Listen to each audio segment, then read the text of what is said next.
తెలంగాణ విశ్వవిద్యాలయ పీజీ పరీక్షలను ఆకస్మిక తనిఖీ చేసిన వైస్ ఛాన్సలర్ ఆచార్య టి యాదగిరిరావు. తెలంగాణ విశ్వవిద్యాలయ పరిధిలోని పీజీ 1వ 3వ సెమిస్టర్ రెగ్యులర్ థియరీ మరియు ప్రాక్టికల్ పరీక్షలు MA, MSW, MCom, MBA, MCA 5 సంవత్సరాల integrated course, APE, PCH, IMBA మొదటి సెమిస్టర్ ఎల్ఎల్బీ మరియు 5 సంవత్సరాల ఇంటిగ్రేటెడ్ కోర్స్ ఐఎంబీఏ 7వ మరియు 9వ సెమిస్టర్ పరీక్షలను తెలంగాణ విశ్వవిద్యాలయంలో ఆర్ట్స్ అండ్ సైన్స్ కళాశాలలో జరుగుతున్న పీజీ పరీక్షలను తెలంగాణ వర్సిటీ వైస్ ఛాన్సలర్ ఆచార్య టి యాదగిరిరావు ఆకస్మిక తనిఖీ చేసి పరీక్షల నిర్వహణ ఏర్పాట్ల పట్ల సంతృప్తి వ్యక్తం చేశారు. ఈ తనిఖీలో వైస్ ఛాన్సలర్ గారితో additional controller B Sailu, arts and science కళాశాల vice principal doctor Satyanarayana Reddy పాల్గొన్నారు. ఈ రోజు జరిగిన పరీక్షలకు 151 మంది విద్యార్థులకు 148 మంది విద్యార్థులు హాజరయ్యారు. 3 విద్యార్థులు గైర్హాజరయ్యారని ఆడిట్ సెల్ డైరెక్టర్ ఆచార్య ఘంటా చంద్రశేఖర్ గారు తెలిపారు. మనకు అన్నింటికి మించి ఇప్పుడు సర్వస్వం ఏమైతుందంటే స్మార్ట్ ఫోన్ ఉన్నది, దానికి అంకితం అయిపోతున్నారు.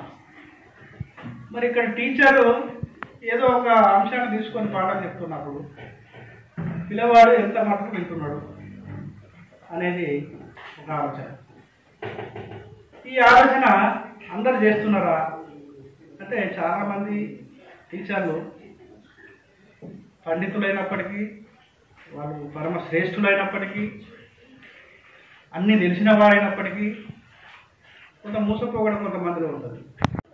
ఎవరు రాశారో తెలియదు, దాన్ని పాఠంగా చెప్పాలి. ఏం చెప్తాం? రెండోది కూడా కర్త ఎవరో తెలియదు.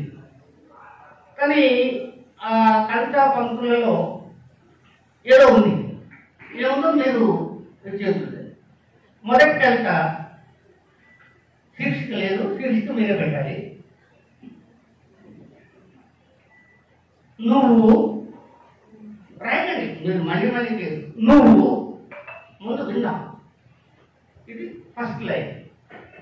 నువ్వు అంటే వచ్చినటువంటి నిలువుగా రాసేదనే ఒక అభిప్రాయం సమాధానం రాయటం కోసమో కాదు. పద్యాన్ని మనం బహుళ ప్రయోజనకారిగా చెప్పాలి. అంటే పద్యంలో ఉన్న అందం తెలియాలి, పద్యంలో ఉన్న ప్రయోగాలు తెలియాలి, పద్యంలో ఉన్న ఛందస్సు తెలియాలి, పద్యంలో ఉన్న వ్యాకరణం తెలియాలి, పద్యంలో ఉన్న అలంకారం తెలియాలి, పద్యంలో ఉన్నటువంటి అనేక సొగసులు ఏమున్నాయో అవన్నీ మనం చూపించాలి, రుచి చూపించాలి. అప్పుడే పద్యం వాళ్లకు ఆనందంగా ఉంటుంది, ఆ పద్యం అట్లా నిలబడుతుంది.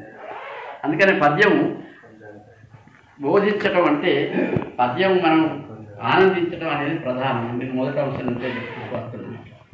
ఎప్పుడు మాకు ఎక్కడ తీరుతుంది సార్ ఇవన్నీ చదవడానికి అనేవాళ్ళు కూడా ఉంటారు. అసలు జీవితంలో ఎప్పుడు కూడా తీరిక ఉండదు.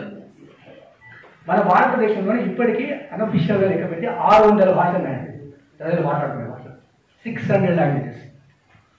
ఆ 600 లాంగ్వేజెస్లో ఇప్పటికీ భారతదేశం ఒక 20 ఏళ్ల క్రితం 14 భాషల్ని అఫీషియల్ లాంగ్వేజెస్గా గుర్తించింది. కాన్స్టిట్యూషన్లో 8th షెడ్యూల్లో పెట్టింది.